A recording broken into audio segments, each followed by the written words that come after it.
Hi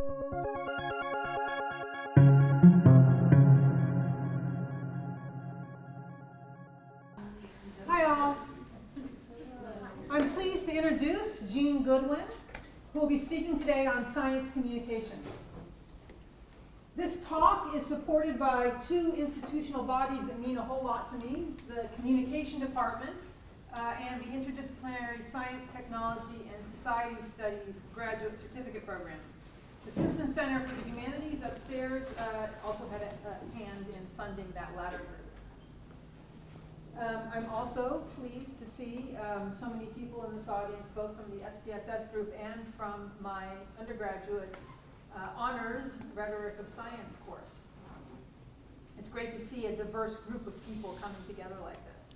So thank you all for being here.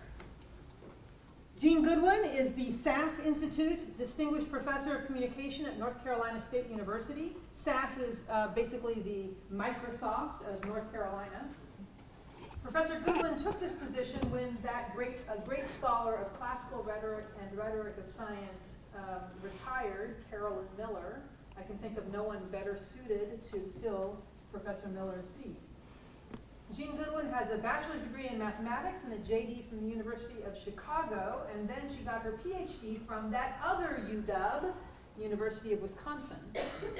She was a Cicero Scholar for a while at Northwestern University, teaching rhetoric and law, before settling into a position at Iowa State University, where she was for quite a while. At a land-grant institution with a specialty in agricultural science, she turned her eye to the rhetoric of science and became a force to reckon with in circles that I interact with. I found Professor Goodwin's work particularly compelling because it's very clear-eyed in its approach. She's a skeptical reader who isn't satisfied with arguments that reach beyond their evidence base. I also really like the fact that she's taken on the very difficult task of helping scientists improve their public communication. Her NSF-funded project, Teaching Responsible Communication of Science, was a revelation. You should look it up. There's a website that describes what came out of that. The proceedings from her summer conferences on science communication when she was at Iowa State are filled with useful essays, and I understand there's another one coming out soon. Mm-hmm. I also just really love her blog. Look it up. It's called Between Scientists and Citizens. Really good stuff in there. The title of her talk today is Provocative, Communicating Science to the Partisan Tribes. I can't wait to hear what she has to say. Thank you. Aristotle said that it's best to be honored by the most honorable, so there was nobody that could introduce me that I would feel more tickled at than your Professor Ceccarelli. Okay, so I understand many of you are STEM undergraduates, honor students, so that's good because I'm going to start with a math problem. Take a look at these numbers and think to yourself, who gets better? People who use the skin cream or people who do not use the skin cream? And then explain your answer to the person sitting next to you and see if you agree. Like, this is a problem.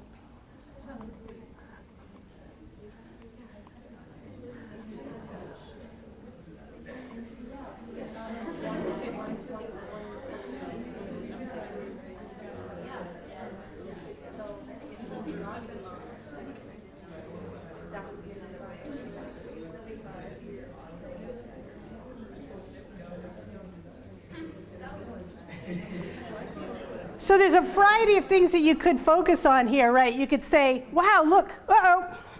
Sorry about that. There we go. Okay, so we could say, wow, a lot of people, the most people seem to get better if they use the skin cream. Would that be the right answer? No. Or I could say, no, look, a lot of people didn't get. So there's a lot of ways to reach wrong answers. What's the right way to do this problem?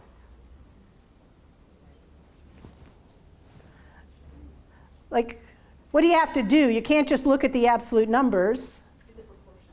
Yeah, you have to do a proportion or rate so that a smaller proportion of the people that did not use skin cream got better, and so probably you should not use this skin cream. All right, so this can be used as a test of numeracy, people's ability to reason using numbers. And it's a kind of tricky test. There might even have been a person in this room that didn't get the right answer. If we wanted to use it as a test, we would actually want to switch.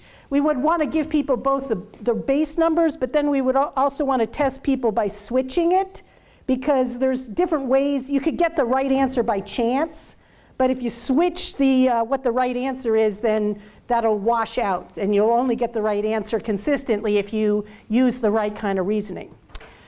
Okay, Dan Kahane, a prominent science communication researcher, used this, and he tested people and found that if you take their basic numeracy, like you give them a regular math test and determine how good they are at math, not surprisingly, when you give people that know less the test, they get more wrong. So this is the proportion of people that get it right.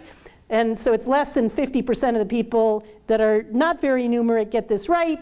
And people continue to get it wrong even when they increase in their numeracy. And then finally, if you're pretty numerate, like you're pretty good at the test, then you start getting the right answer.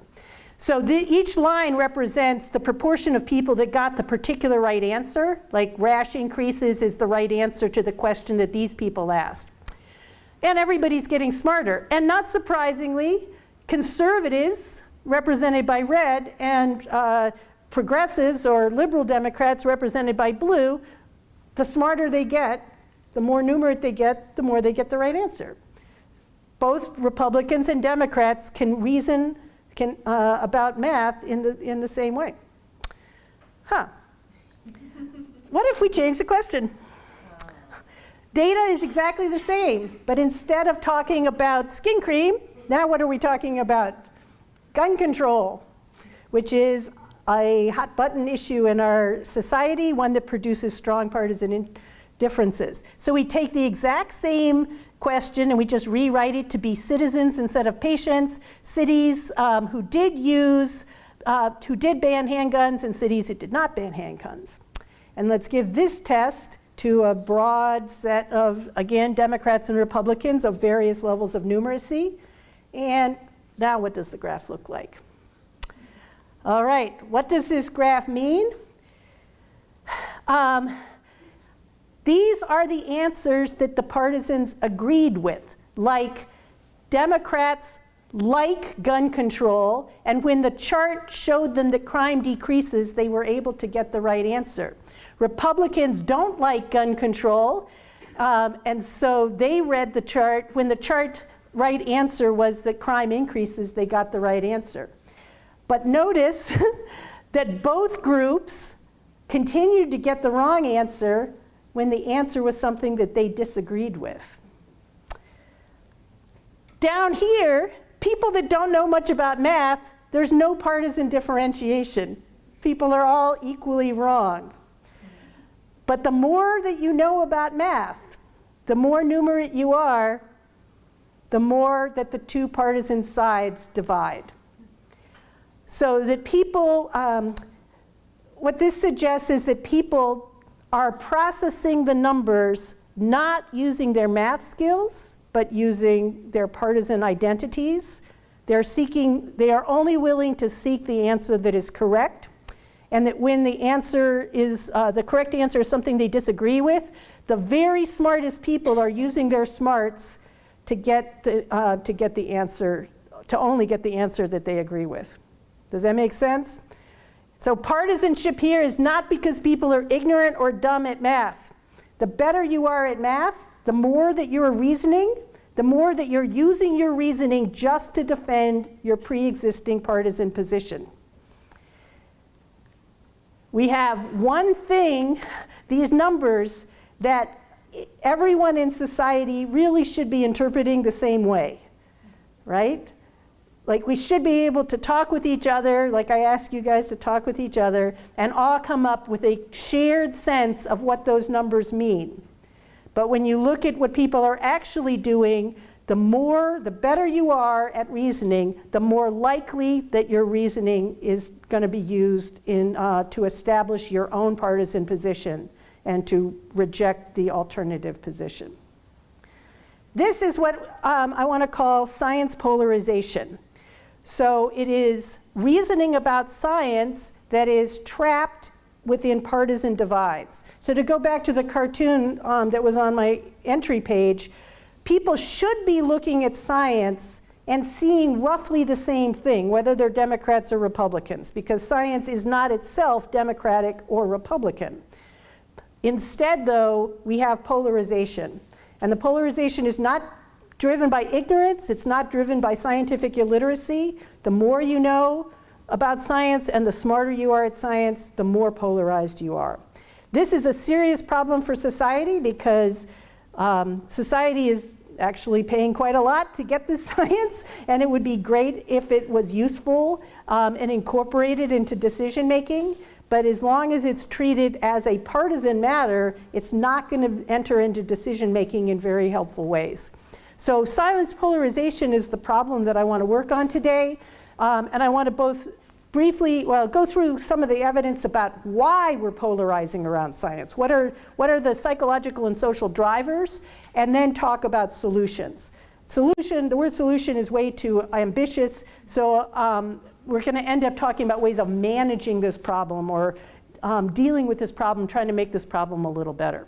And the problem is that we see, in some cases, we look at science differently based on our partisan identities.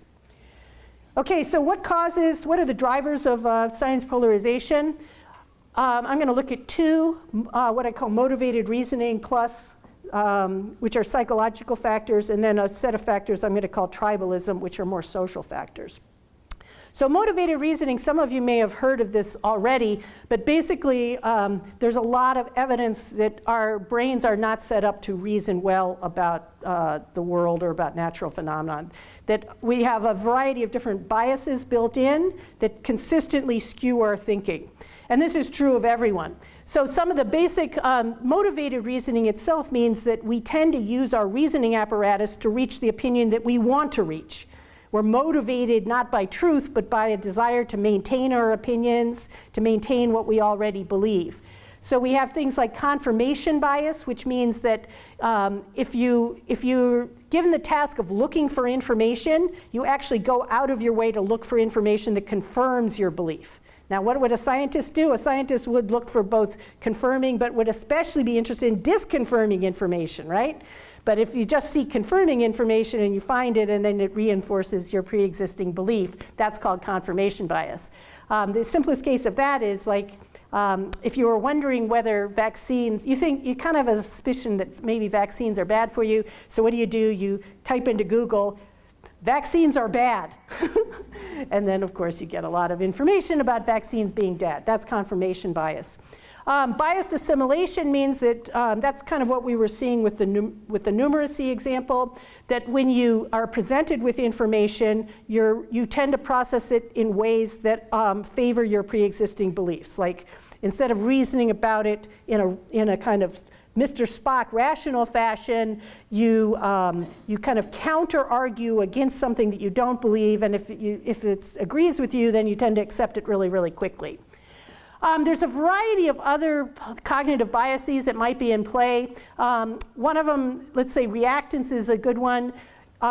If you're presented with information that goes against your pre-existing beliefs, this is something that you may find true to your own experience. You start feeling a little angry at the person, and you're wondering whether or not they're trying to persuade you or manipulate you in some way, and your brain starts producing counter arguments. So if somebody tries to talk you out of a position, you have a tendency to resist, and your brain produces counter arguments against it that may actually cause you to believe your original position even more. So it's like you're self-persuading, you're digging yourself deeper into a hole. That's often called the backfire effect. So attempts to persuade people that they're wrong backfire. All right, we've known about these for a long time, and they're ordinary. Every single one of us is subject to these, but we tend not to worry about them too much. Why? Because we're not solo reasoners. Each one of us lives in a very rich network where we're getting information from other people, we're getting it from television, from media, we're getting a lot of pushback. We don't make up our minds just in our own heads, we make it up through interacting with a rich social world. And if we're well connected with people, if the community that we're living in has what's called community science literacy, our friend, if I have a wrong belief, my friend will tell me that I'm wrong and will help me think about it. I'll go to school and a teacher will tell me that I'm wrong and will help me think about it. So our social network helps us correct our beliefs. We may have biased reasoning processes, but we get a lot of pushback from our social networks. And then slowly, not overnight, but slowly people converge on something like a better belief, and that is widely shared. A really fun film that's worth looking at is called Private Universe, so you can Google it. It's an old educational film where people took cameras into the Harvard graduation and also into a middle school and asked the graduating Harvard people as well as the middle schoolers, why is it hotter in the summer than in the winter? Why does the moon have phases? And nobody had the answer. I mean, and some of the answers were, this is why it's hotter in the summer and the winter. That diagram is like even more complicated than the Ptolemaic theory of epicycles, right? So people systematically reason wrong, but we don't say, oh no, Harvard graduates are seasoned deniers. We just know they're wrong and that they can learn if they have better education, and if it ever becomes necessary for them to learn, they'll be able to learn. So what makes the contemporary problems like with climate change or vaccines even more worrisome? And that's because the social networks aren't working right in those cases. Instead of your social network kind of pushing you in the direction of increased objectivity, increased clarity of reasoning, your social network is a tribal social network, and it's reinforcing your wrong beliefs. So what are some of the tribal forces? Well, there's a lot of evidence that people, when they gather in groups, have a tendency to agree, at least agree overtly, even if internally they disagree. In media studies, that's called the spiral of silence, so that people kind of go along with a loud opinion, creating an appearance that everyone agrees, even though everyone might be sitting in there disagreeing. The same dynamic occurs in small groups where people, once somebody says something, everybody just doesn't want to be disagreeable, so they just go along, and it tends to make it look like the group polarizes. So in this case, this group is not giving each other the kind of social pressure to improve reasoning. They're going right for the wrong answer, and they're reinforcing each other's wrong beliefs. There's a lot of talk now that social media is making this problem even worse. The diagram's not very clear, but I'm a little suspicious because like 5 years ago we thought social media was going to be the savior of democracy and the Arab Spring, and now it's the disaster of democracy, and the evidence is actually fairly mixed. But it does look like that when there's a highly polarized issue, people do separate themselves out into social media bubbles, and that may be reinforced by the algorithms that are built into Facebook and Twitter. So this, you can't really see it, but for the 2012 election, in this one study, there's like a group of Republicans, they're all talking to each other up here, and then a strong group of Democrats that are all talking to each other down here. But this is like 3 million different people being studied. The same people, when they talk about the Super Bowl, they're just all over the place. You know, like everybody's talking to everybody in little clusters. This is polarization, or this is a media bubble that people are not, if they're up here, they're not having diverse conversations that give them diverse points of view and new information. So maybe social media is making it worse. Traditional media, this is a long-standing result that traditional media tends to, force opinions into extremes, always covers, if there's one side, there's always another side, and there's a fight between them, so that this also may reinforce the sense that you're in a little tribe and that you should be the enemy of the other people. And finally, opinion leader cues. Like, how do we often get our information? get our information or our beliefs. We look up to people, we get cues from opinion leaders, like cultural leaders, elected officials, and so I believe whatever they say, right? I just go along with that. So there's a lot of worry that here's Food Babe, who's a prominent food blogger who really pushes a lot of very questionable information about food purity, and she has a big war going on with genetically modified foods, GMOs. And so there's a lot of concern that an opinion leader like her can persuade many, many people that defer to her opinion. One fun recent study suggests that maybe it's not so much that people are following opinion leaders, it's more that they are going against what the opinion leaders on the other side are saying. Okay, that's a little different. This study looked at when did public opinion among Republicans change about climate change, and it wasn't when Republicans in Congress were talking, it was when Democrats in Congress were talking. It's like, if you're my enemy and you're saying something, I have to disagree. You must be wrong, so the more you say it, the more I disagree. They're not taking cues from their own side, they're taking cues to reject the other side. This could be called the Al Gore effect, right? So you make Al Gore the spokesperson for climate change, and that guarantees that the Republicans, if you're a Republican, you're gonna have to oppose whatever Al Gore said because he's a very polarizing figure. All right, in all of these ways, what these ways mean is that the people's social networks, on issues that have become polarized, people's social networks are no longer giving them pushback. They're actually reinforcing wrong beliefs. And so instead of converging on some kind of common belief, we have these tribally divided beliefs.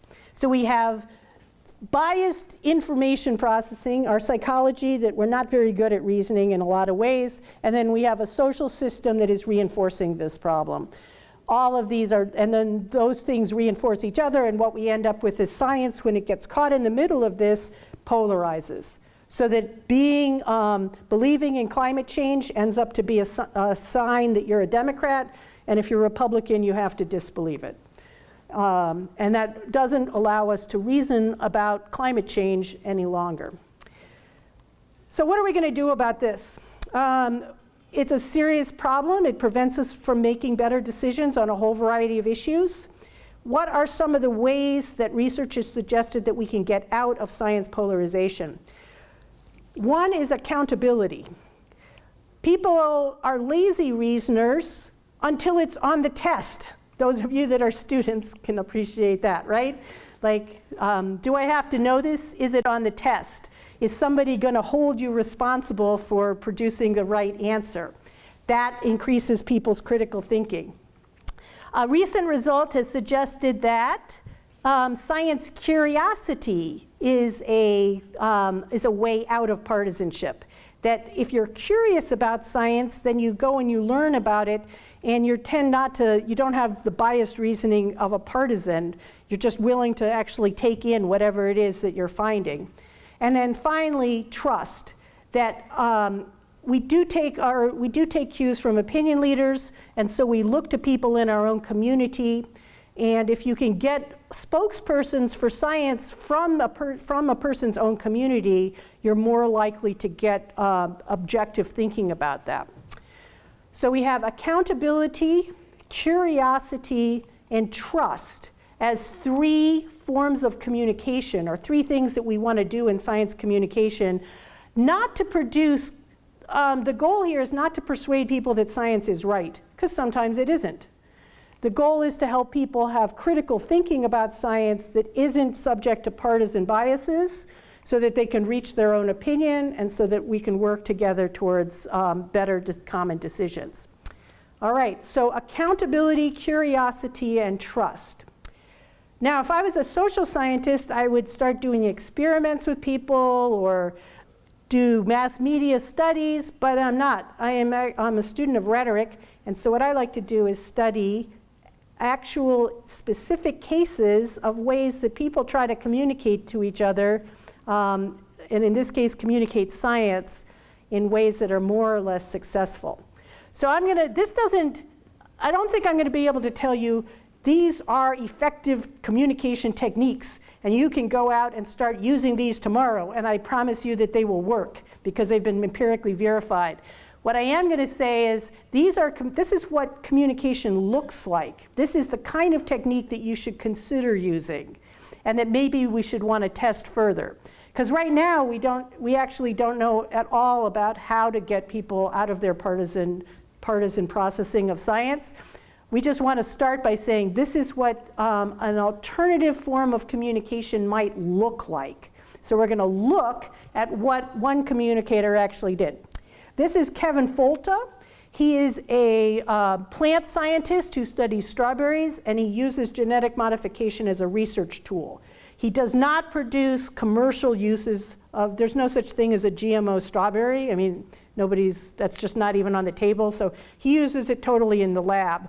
But he is a fan of the technology, and he has been a science communicator since he was in graduate school. So he's quite a skilled communicator, has a lot of experience.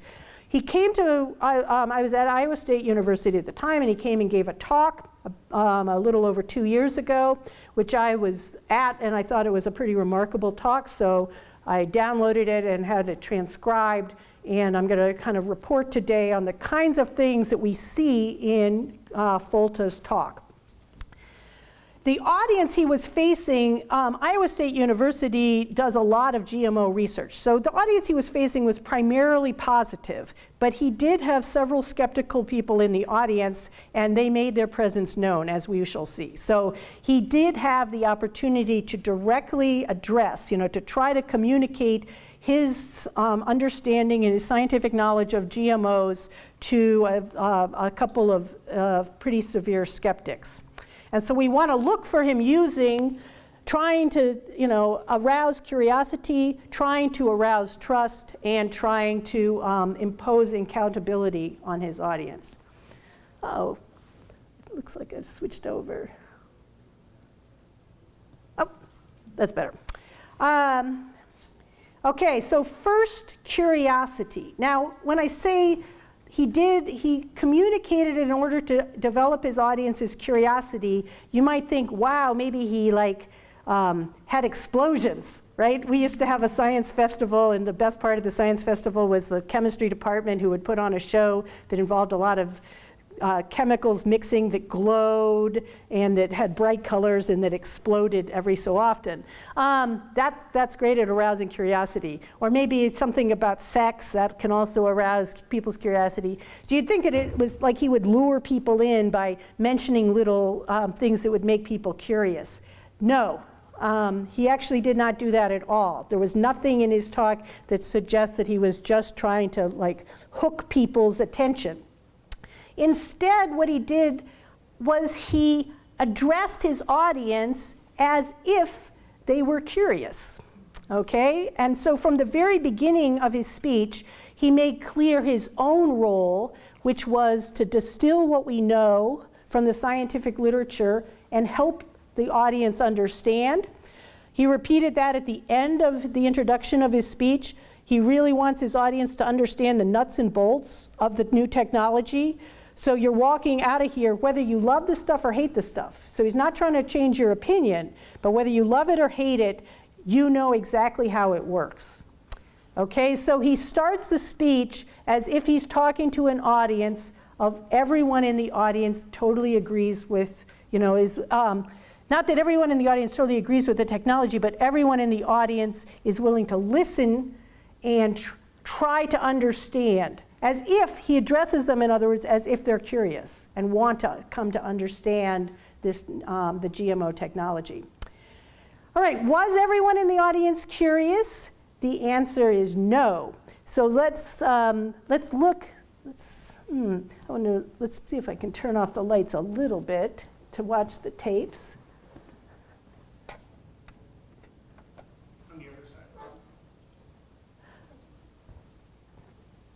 Well, that'll do for now. Okay, Folta is about 15 minutes into his prepared talk.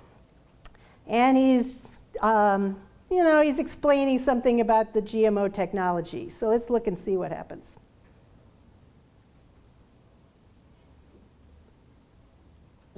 These are all nice examples of genetic modifications, right? They're very different from where they started. So when we talk about, that's why I hate the term GMO. All of these things are genetically modified from their seeds. That's why I really like transgenic. It's a much more precise use of what we stop call. right there, because that is the biggest lie that there ever was. When people are objecting to genetically modified food, they're objecting to transgenic plants. Okay, so we'll come back. So that thing that, Genghis Khan, I suppose, when he raped Well, the pillars, he was okay. engaged in genetic modification too. This is a great opportunity for us to have a conversation. I'd love to be able to follow up on you. You can be the first person at the end when we talk about it, and I'd love to answer that question. We'll never go through the whole night if we have interruptions. Okay, so here's a prepared talk. It would be like if one of you leapt up right now and started saying, Goodwin, your understanding of communication is all wrong. It's a major violation of the norms of this communication situation, right? The guy, and he's sitting up on the balcony. This is a pretty big lecture room, and it has this balcony, and the guy's like on the first row of the balcony leaning over, and he yells out. And so what does Folta do? He actually goes back into a kind of resting position. Okay? So he withdraws. He's not gonna, he doesn't try to fight back against the interrupter. He withdraws, he listens, he smiles, and then he characterizes what the person had just said as, drat. My machine is not happy with me today. This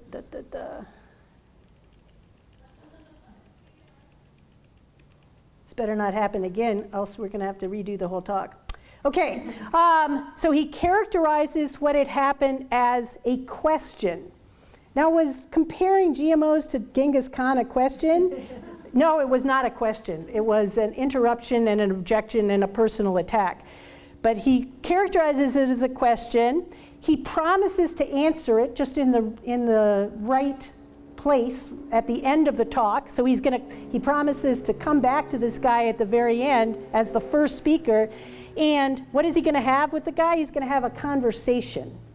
So an interrupter, instead of being treated as an aggression, is actually treated as a friend, a person who has a question, who needs an answer, and Folta is very, very happy to provide.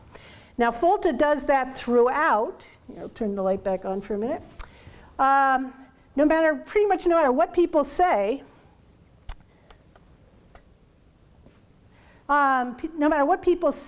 he characterizes it as a question. And not only as a question, but as a great question, an excellent question, something that he's really happy got asked so that he can provide an explanation. Where he can, he also completely validates what the audience said. Oh yeah, you're totally right. You're 100% right, absolutely. Okay, so no matter what is said to him, he's characterizing it as if the person is just a friendly person who really wants to understand the technology and is asking a question.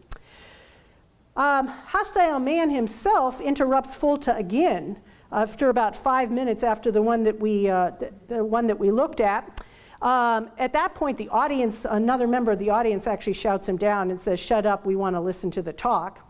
Folta, at the end of his prepared talk, it lives up to his promise and goes back to Hostile Man. Okay, so he's not trying to avoid Hostile Man. He actually intentionally returns to Hostile Man. Hostile Man makes a series of statements. Folta tries to rephrase them as questions and answer them. And eventually, Hostile Man, eventually neither side is able to continue, and the conversation just breaks down. But there's about a 5-minute interchange where Folta is attempting to cooperate, is treating Hostile Man as if he's a curious person that just wants to learn. Now, did that strategy work with Hostile Man? The answer is no. The conversation with Hostile Man broke down, and Hostile Man stormed out of the room a few minutes after this and did not participate any longer. So It was Folta's attempt to reframe hostile man as a curious seeker of knowledge. It didn't totally work in that particular case, but there is another case where it looks like there was a little bit more traction. Okay, so that's one way of attempting to establish curiosity, is treating the person as if they're curious. Let's look at the second factor, which is trust. How do we normally, like in a public speaking course, trust is related to ethos. So we teach in a basic public speaking course, we encourage students to develop their ethos right at the beginning of the speech by showing how knowledgeable they are, by what a good person they are, and stressing shared values with the audience. Now, Folta does all of these things in the speech, right at the very self-consciously and actually quite well. Right at the beginning of the speech, he goes through a set of values that he explicitly characterizes as shared values. You in the audience and I, the scientist, we all believe the same thing. We all want good things for the environment. We all want to support farmers and the needy. We all want consumers to have safe and nutritious food and a good variety of choice. So he attempts to develop shared values. Slightly later, this is right actually before hostile man interrupts him again. He goes even farther and he says, look, I know you hate GMOs because they're associated with big corporations, and I get it. I hate my bank. I hate the people that sell me oil, the people who sell me my cable TV. I hate all big business. And he ends up, I'm not Monsanto, like the big evil GMO company. I'm not Monsanto. I am just Joe Science Schmo. So he's just an ordinary guy, who, just like his audience, who happens to be a scientist. All right, now this is the way that we normally teach public speaking students to gain the trust of their audience. Is it going to work with skeptics? And the answer is probably not, right? So I told you that hostile man interrupted again right after this, after the value statement, because it's cheap. Like, what if Folta was paid by Monsanto? He would say exactly the same thing, right? Trust me, we share values. You know, it's easy to say that we share values. Anybody can say that at any time. And then it becomes kind of unbelievable because it's cheap talk. What Folta needs, and many speakers need this, is a way to make talk expensive. And that's, here I'm going to report on work that I've done in a variety of contexts. To make talk expensive, to make it costly for you to talk, makes you more trustworthy, because you would not undertake that expense unless you really, really meant what you were talking about. The analogy here can be drawn to animal communication. For instance, peacocks. How does Mrs. Peahen judge the fitness of this peacock as a mate? Well, the peahen can reason, you know, it's instinctual, but we can say the Ms. Peahen can reason that, wow, this must be a really strong male because he's able to carry around this immense tail. He wouldn't be able to carry around this tail, this handicap, unless he was fit, and therefore he's a great peacock and I'm gonna mate with him. Humans can do the same thing. They can undertake burdens. And the fact that they're willing to undertake those burdens shows that they're trustworthy, because they wouldn't do it unless they were pretty confident that they could meet those burdens. This is a strategy called commit and fulfill. You make promises to your audience, you undertake burdens, and then you show that you can fulfill them. This is a strategy that Folta does seem to take. Okay, so at the very beginning of this speech, he not only commits to answering his audience's questions, to helping them understand, he commits to doing it for as long as it's going to take. That he is going to stay there as late as 4 a.m. in order to answer the questions. And he repeats this at several times. At the end of his prepared talk, he commits to staying around as long as his audience has questions. He undertakes to do that, and he repeats, in fact, at the very end of his talk, he repeats the same thing. He says, look, you don't have any more questions right now, but if you want, just email me and I'll continue to answer questions. So he's holding himself open to answer any questions from any audience member as long as they want to do that. And one member of his audience, who I'm going to call Persistent Woman, takes him up on that. So Persistent Woman was about the third questioner in, and she starts a questioning by even announcing that she has a few questions to ask. And Folta says, great, I don't want to stick with you until you're done. Just ask me one question, and I promise I will keep coming back until you're complete. I'm happy to keep answering questions. Persistent Woman at that point makes a very long statement, like about 2 to 3 minutes, which is much longer than would be normal in a question and answer session. And again, we see Folta coming back and phrasing it as a question and claiming that he's going to enjoy answering it. So Persistent Woman lived up to her original claim that she was going to ask a bunch of questions. She had 8 extended interactions, each one of which had both a leading question and also a bunch of follow-up questions, sometimes changing the subject. The total time that Folta spent with her was about half an hour. The total question and answer period went over for a little over an hour. So she basically monopolized about half of the Q&A, close to half of the Q&A question period. And what she was asking was not questions. She made a lot of fairly standard arguments against GMOs. As it happens, I was sitting next to Persistent Woman, so I had a chance to observe her. She came in with a composition book filled with a large amount of very neat notes. She kept taking notes as Folta was talking, and she would leaf through her notes, finding more and more different things to tell. So some of her questions were ethical questions about whether GMOs allow seed companies to steal indigenous genetics. Others were questions about specific experiments or studies, a whole bunch of different objections. Every single time, Folta would respond as if it was a question and explain to her whatever it took. And he would not interrupt her. He would let her talk as long as she wanted. At several points, he stopped to praise her. You seem like such a wonderful, nice person who just has questions, right? You're not arguing with me, and you're not advocating against GMOs. You're just a really nice person. And at the very end, he invited her up to give her and shook hands with her and gave her his business card so that they could continue the conversation afterwards. Okay, so he committed to answering every question that his audience wanted to throw at him, and he did it with this woman, Persistent Woman. He made no attempts to shut her up or shut her down. He continued to welcome her interventions and continued to try to help her reach understanding, no matter what it was that she was saying. All right, finally, let's look at what impact did that behavior have on Persistent Woman. Now, we saw that he wasn't able to do much with Hostile Man, who left the room, but he does do a little bit trying to help, he does do a little bit to put some pressure on Persistent Woman. Like, she's been putting pressure on him for half an hour.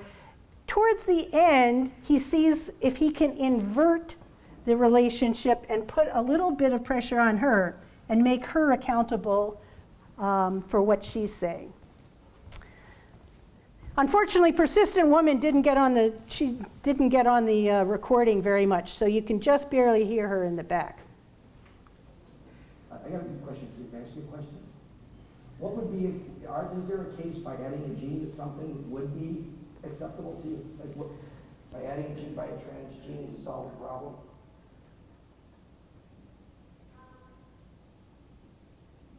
You don't have to answer. I just always like to ask that. I got you. Okay, so he's been answering her arguments now for half an hour. Now he's going to ask her a question. Notice what happens. Oh, let's go there.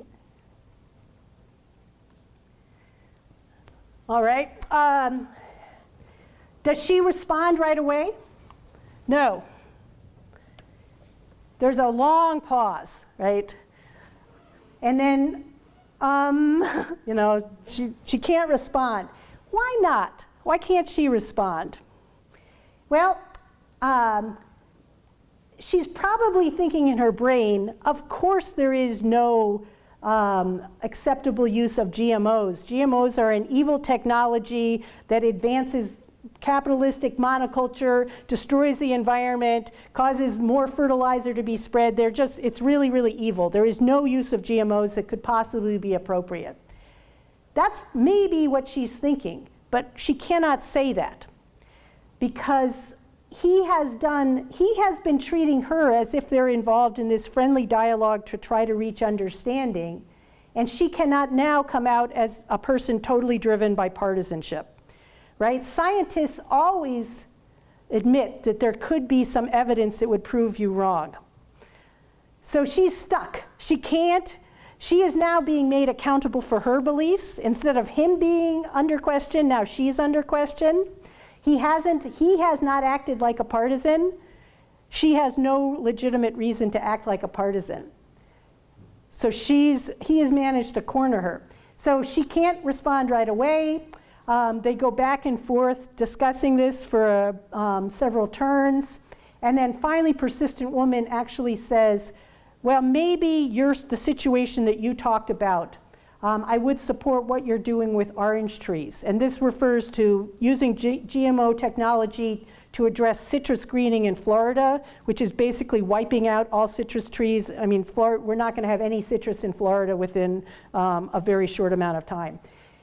Now, as a person who was sitting next to persistent woman, this was an immense breakthrough for her.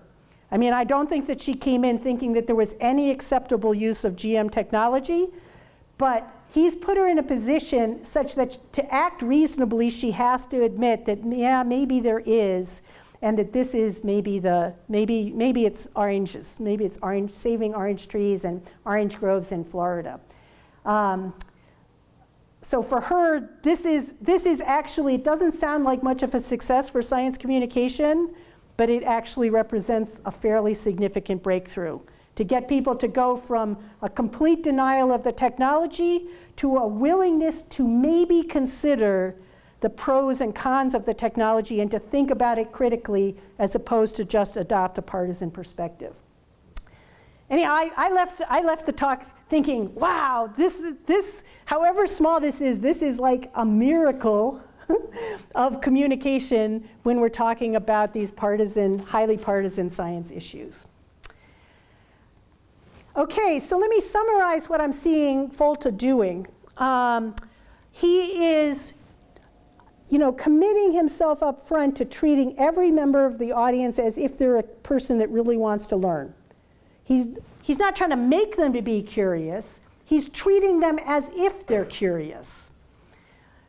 As if they're not partisans, they're not going to be arguing with him. He actually several times refuses to argue.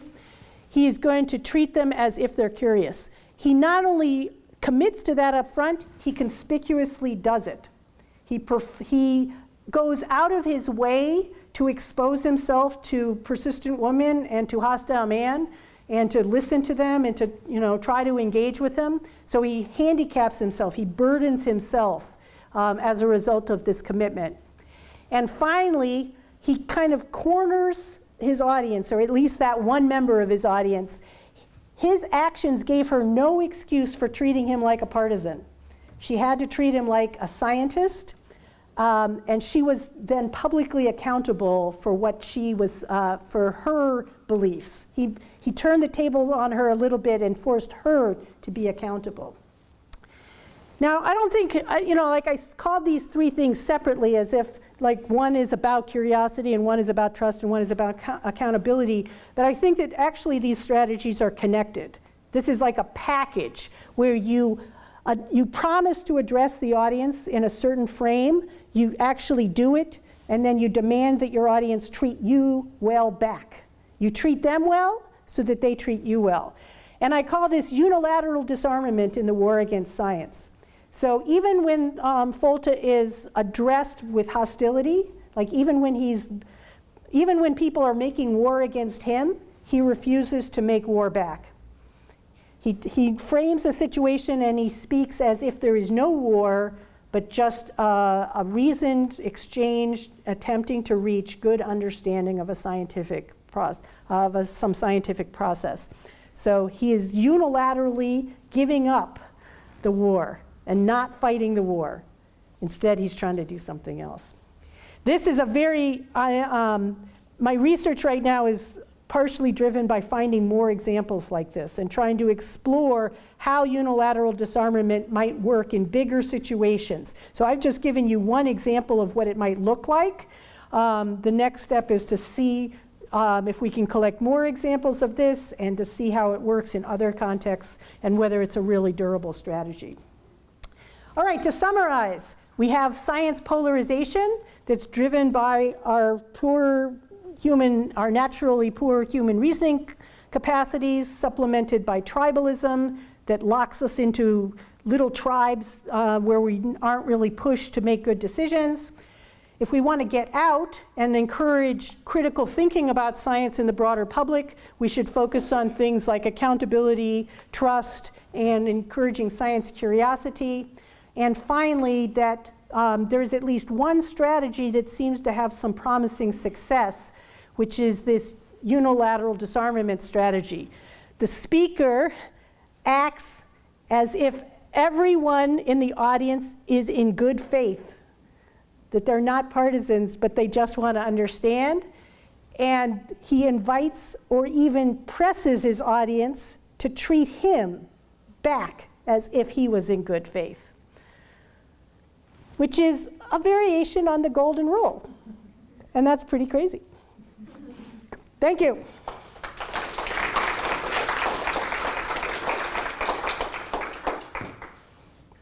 So, questions? Yep. I was wondering, you talked about his treatment of the hostile man as not necessarily a success with that man. Correct. But would you see that as a success in, one small battle, just in terms of the other people observing that interaction?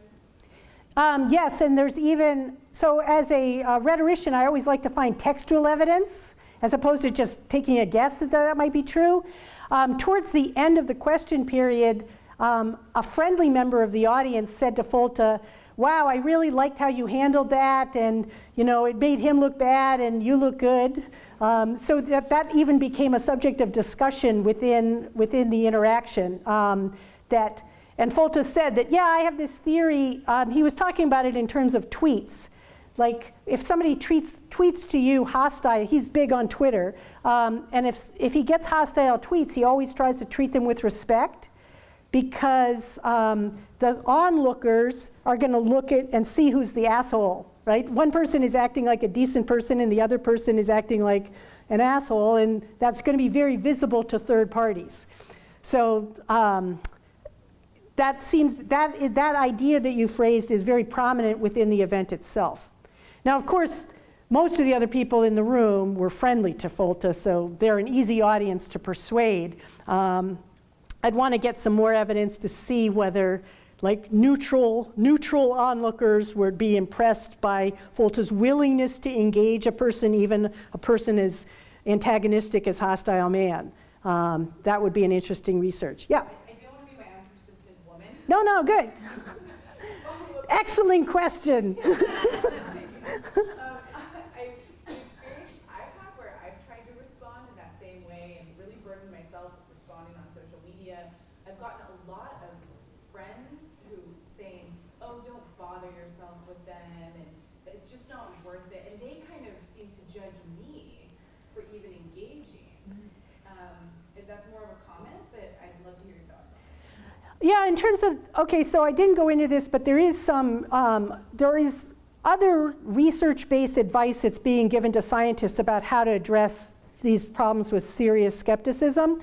So one common piece of advice is to ignore it. Another common piece of advice is that there are how to argue back, so that there are websites you can go to that give you the standard skeptic arguments in like climate change, and then here's what you can say back. Folta doesn't do either of those, right? He does not ignore or try to shut down the hostile people. And he doesn't argue with them either. So there's no ignoring, refusing to deal with people, that is a legitimate communication strategy, but notice that by taking it, you're giving up on the possibility of there being, the dialogue between partisans. And if you're a scientist in particular, I think you're responsible for talking both to Democrats and Republicans, right? So that you're kind of not living up to your responsibilities. Now, Folta actually, he talks a lot about how he communicates, and he's at one point said that he has a 2-tweet rule, so that, like, he'll try, you address him hostilely, he'll respond. You address him hostilely again, he'll respond. The third time, he won't respond. So there are limits to how much he's willing to engage. But if no scientist engages when there's hostility, I think our public discourse is not going to be enriched. We need communication methods that allow some degree of engagement, because otherwise we're in our bubbles, right? We just stay in our bubbles. Yes?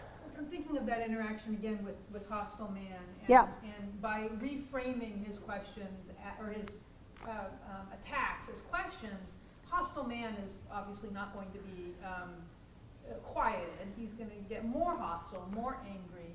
But I wonder if maybe that is in Folta's interest as well, because if he can get the Hostile Man to interact in a way that is so obnoxious that even Hostile Man's allies don't want to associate with him, then he's won, right?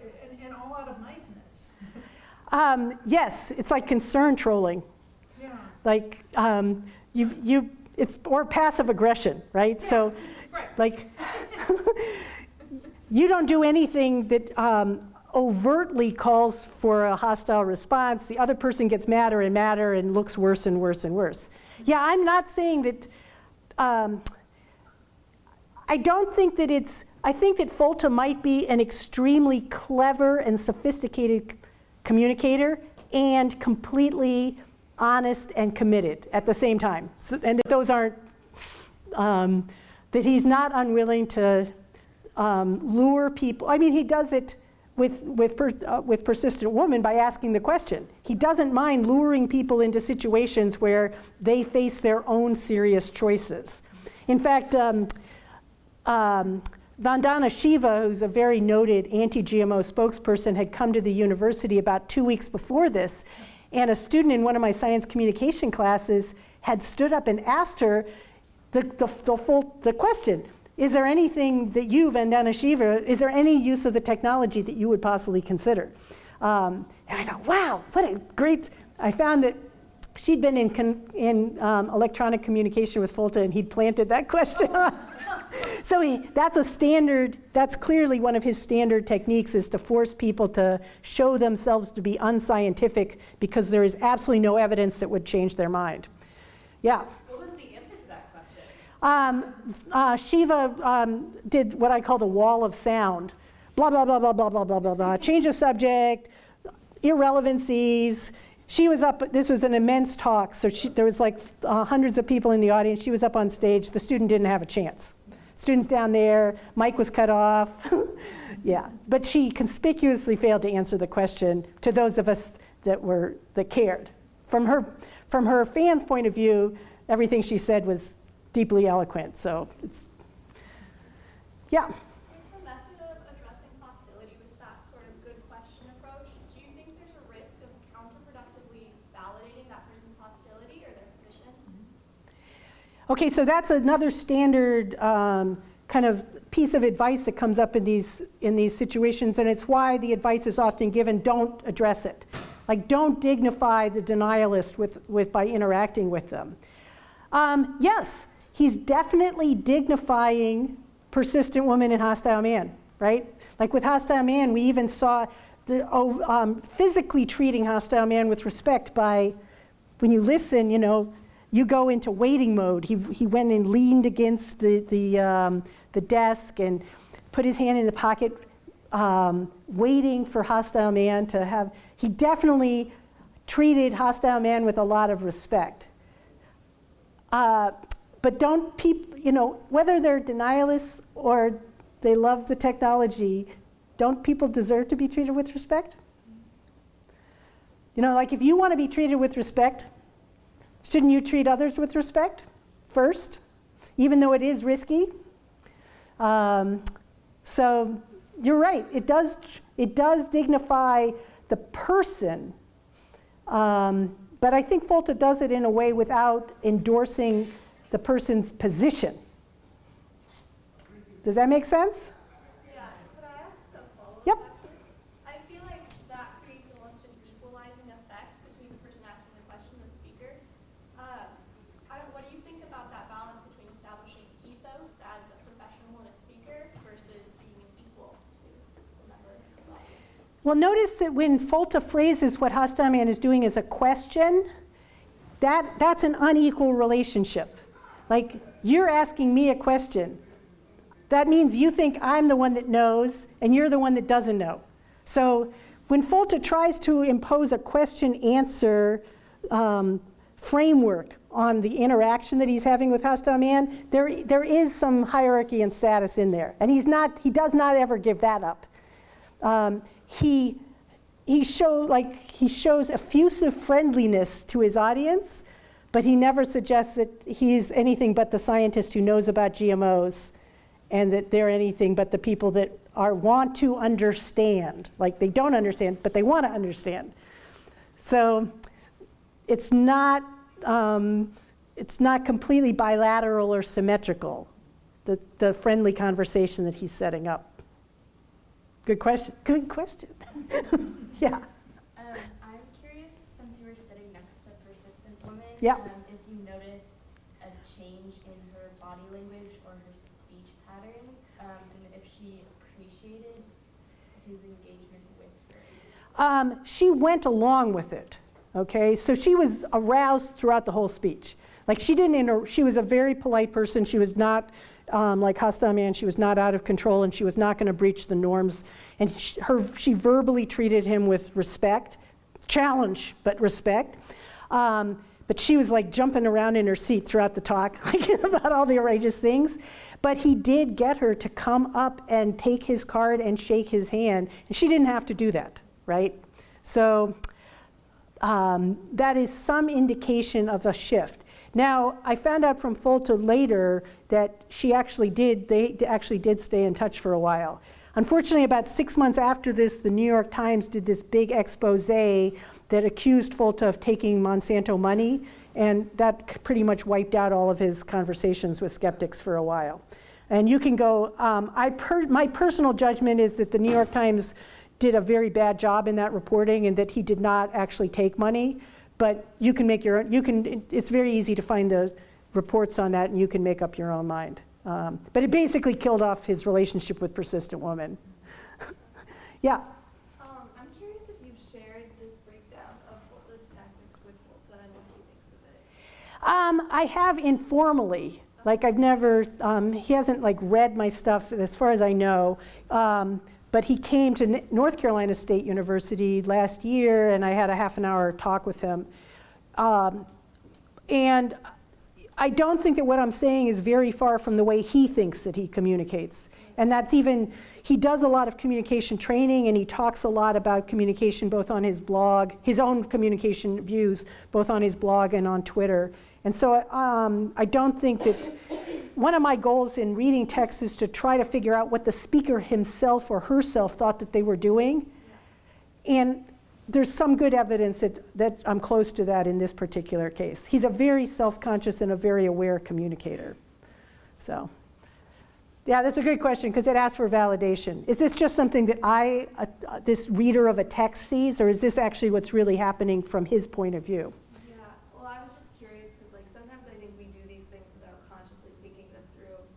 So I think, like, from what you've said, it sounds like it's a very good evaluation of, like, how he's, like, perceived, like, how he interacts with people.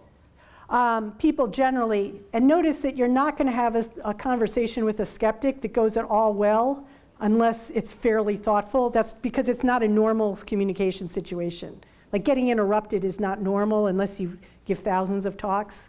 So it has to be approached Okay, as a communication professor, I think everyone should be more reflective about communication just in general, but it's clear in the extreme types of situations that I'm interested in that we all need to be more reflective and not just, because the easiest thing to do is either to ignore, cut off, or to argue back. Those are the two easiest things. If we're going to do something else, it's going to have to be because we've really thought about it a little bit and have some alternatives at hand. Good question. Yeah. So I have a question about the kind of setup here. Yep. So if I'm understanding correctly, the problem of science polarization is that we think that the scientists are doing everything right. They're making objective judgments. And then the problem is just in communicating that to the public. No, the science is as good or bad as usual, right? So that the goal is to encourage the public to have critical thinking about science so that they review it and give it the deference that it deserves, which may be very little or maybe a lot. But it's based on the scientific merits as opposed to people's pre-existing partisan commitments. So this isn't a matter of here's the scientific truth, what kind of communication do you want to wrap around it? Instead, this is here are some scientists who have some things to say. How can we create a relationship between the scientists and the publics such that the publics are thinking critically about what the scientists say as opposed to just reacting as partisans? It's creating conditions for continued dialogue and interaction that are closer to conditions where if the science is valid, it will survive public scrutiny and be accepted. But this is not a wrapper theory where here's the science and I'm trying to figure out, oh, just say these words and you're going to win, and that people will take your bitter science medicine because it's in a sugar pill. So then it shouldn't be just about gaining trust as the speaker, or gaining enough trust that you can have a conversation. Yes, it's to gain that minimum amount of trust. You can trust a person. It's perfectly acceptable to say, look, you're a scientist and I understand that you're doing your best, but I think that what you're telling me has too many limitations and uncertainties, and I'm not going to give it that much credit in my decision making, right? That's still, but that decision, unless you have the initial relationship of basic trust. So trust is not, totally passive acceptance of everything. This is not like a passive audience role. It just establishes minimum contact between the scientists and some publics so that the publics get to know what the scientist says and can think about it and push back, talk back to the scientist. This is just, if you don't have the basic trust, you can't have even a further conversation. Right? Yeah, no, I guess I'm thinking about what about the scientists who are themselves unduly skeptical, say of climate change, right? And then if you want to create a conversation that's all about that skepticism, perhaps based on real scientific uncertainties, I mean, isn't there a danger there? Okay, so even as I think that conservatives ought to be listening to some climate scientists with more care, I actually also think that liberals ought to be listening to other climate scientists with more care. Yes, we all need to listen to the full range of scientific positions and to begin to think critically about them. There is there is durable consensus in climate change, in climate science, about a very small number of things. And but that means that there is not consensus about a very, very large number of things that are probably more policy relevant. Like in North Carolina, how much is the sea level going to rise? There is not a high degree of consensus about that. And both sides, right now, the Democrats are listening to the scientists that say that it's going to be 8 feet, and the Republicans are listening to the scientists that say that modeling is bunk and that you can't believe any of it, right? That's not a healthy situation. people need to listen to a broader range of scientific opinion. Now that introduces this enormous problem about how the public is going to work its way through scientific disagreements. That I'm not even, but we can't even work, that's a good problem. My worry is that talking about scientific uncertainty at all in an honest way can often mislead the audience into thinking everything is wrong. That's commonly said, and there is some experimental evidence that suggests that as soon as people see the word uncertainty, they disbelieve. But there's actually other experimental evidence that suggests the contrary. And I mean, I talked a little bit about this in a talk that I just gave in a graduate class. You can make yourself more credible by admitting that what you know has limits. And a common sense example of that is we trust the New York Times more because they publish corrections, right? They admit that they're wrong, and that makes them more trustworthy because they've taken it. It shows that they've taken their commitment to telling us the truth seriously, that they're willing to throw mud on their own face in order to live up to their deeper commitment to speak the truth to us. And I have a tendency to think it's important for scientists to you gain trust by doing risky things. That's the short version of the theory. So if you, as a scientist, if you always speak as if there is no risk to you, that you are absolutely certain, you are not going to be trustworthy. We don't trust people like that. We trust people that admit that they might be wrong. So but it's an open question. And there's a lot of people that think that denialism is driven by admissions of uncertainty.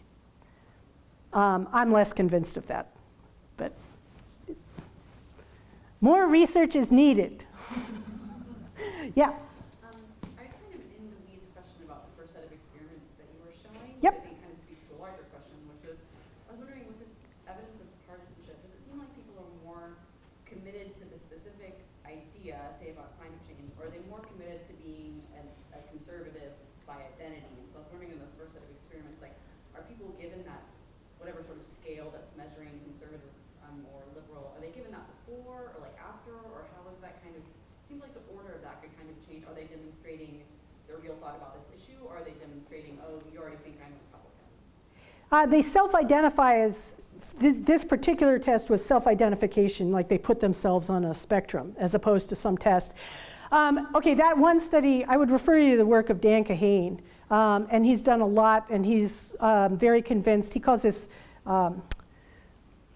political motivated reasoning, or politically driven motivated reasoning. And he's done lots and lots of experiments that show this divide, right? So that if you give people a test and you ask them a question that is not a political hot issue, then Democrats and Republicans may have a little difference, but the smarter you are, they don't become more different as they get smarter. But then if you give them any of a number of partisan issues, nuclear power, GMOs, you get this. So it does suggest that it's identity first, so that believing in climate change is what Democrats do. If you're a Democrat, you believe in climate change. If you're a Republican, you disbelieve in climate change. Democrat, evolution. So we can go down these issues, and you can't maintain your partisan identity unless you toe the line. I mean, you're kind of forced by your partisan identity. Even if you have internal doubts, you're not going to speak them openly because you know you'd be exiled from your tribe, which is the worst thing. So yeah, his work is quite depressing in some ways, but makes a fairly strong case for the prevalence of politically motivated reasoning. Yeah. Yep. So we're talking about the need to establish trust as important for getting people to have this conversation and to think critically, right? That's the goal, is to think critically about science. Yep. But I was just thinking about the fact that I feel like many of the people I know who don't have a ton of scientific training don't really know how to think critically about science. And so I'm just wondering, where does that come in enabling that kind of conversation? How can we improve that aspect of things? Yeah, that actually goes back. that's the question that I identified as the best next, like, let's get the climate change issue to the point where we are worried about people thinking critically, as opposed to just people denying, right? That would be actually a step forward. Yeah, I mean, there's a lot of, the film that I suggested everybody look at, A Private Universe, is a film in STEM education. So educators know how to help people develop better reasoning skills about science. I'm not claiming to solve that problem, and I do agree that it is a significant problem, particularly when scientists are disagreeing. The easy case is when, you know, like if you're sick, you go to the doctor, she tells you to do something, you go to the other doctor, she says the same thing, that's easy. What if the doctors give you different advice? That's much harder. But hey, we have to deal with that all the time. It's not just climate change, it's like doctors, plumbers, right? You get 2 or 3 estimates, they contradict. We need to know more about that, but it's a problem that we appear to solve on a regular basis with plumbers. So we should be able to do it with climate science too, right? Well, great. Thank you very much. You've been curious and